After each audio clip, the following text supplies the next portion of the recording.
Order! Order! You are an incorrigible delinquent at times. Behave yourself, man!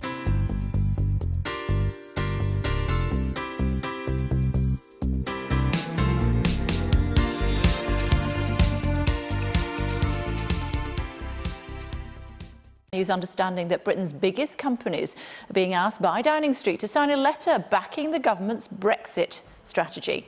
Let's speak to our city editor, Mark Kleiman, who has broken the story for us within the last hour. So what are they actually doing then, Mark?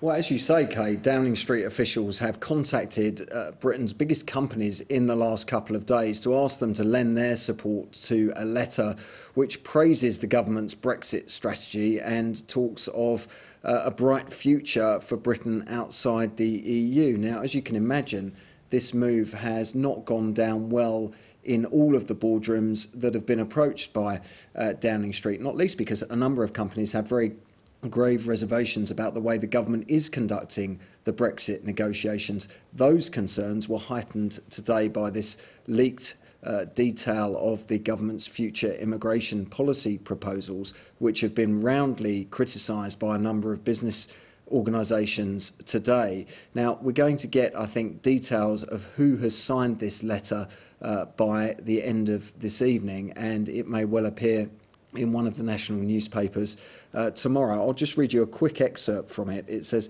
"We write as leaders of some of the UK's most dynamic businesses operating in sectors as diverse as technology, financial services and advanced manufacturing. This month, the government's repeal bill will initiate a programme of legislation that will make Britain ready for life outside the EU. We welcome the government's commitment to negotiating an interim period so that firms can ensure they're ready to adapt to the changing relationships and thrive under the new partnership being created with the EU." Now, no doubt some companies will feel under duress to sign this letter because they've been asked to do so by the Prime Minister's officials, but there are, as I say, a number of others who have refused to do so. So it's going to be very interesting to see just how much support Theresa May can command from the business community. OK, for now, thank you.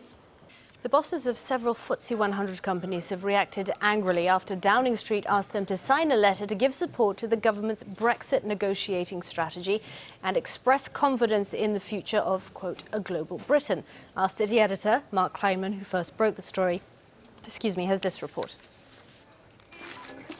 They control where we shop, how we communicate and where we deposit our money. Now Britain's biggest companies are being asked to publicly support the government's plan for Brexit. Downing Street is appealing to the UK's top executives to back Theresa May's vision of a global Britain, according to a letter obtained exclusively by Sky News. The FTSE 100 businesses are doing extremely well at the moment. Many of the share prices are approaching all-time highs. They're benefiting from the lower currency, earning huge profits from overseas earnings. This is a really important moment in our history.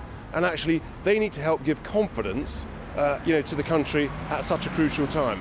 The letter, which will be published in the next few days, expresses support for the government's commitment to negotiating an interim period so that firms can ensure they're ready to adapt to the changing relationships and thrive under the new partnership being created with the EU. And it expresses a belief that this is a good time for employers to work with government and Parliament to make a success of Brexit and secure a bright future for our country.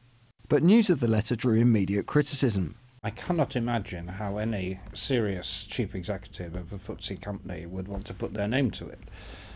For a start, they're talking about endorsing international agreements with countries like Japan and India, which we know are a figment of the government's imagination. It's not only Mrs May's political opponents who have questioned her effort to garner support from big business. Some major companies contacted by Sky News said they'd been asked to sign the letter this week, but refused. Amid a row over leaked details of the government's post-Brexit immigration policy, signing a letter like this is being seen as a risky move in many of Britain's top boardrooms.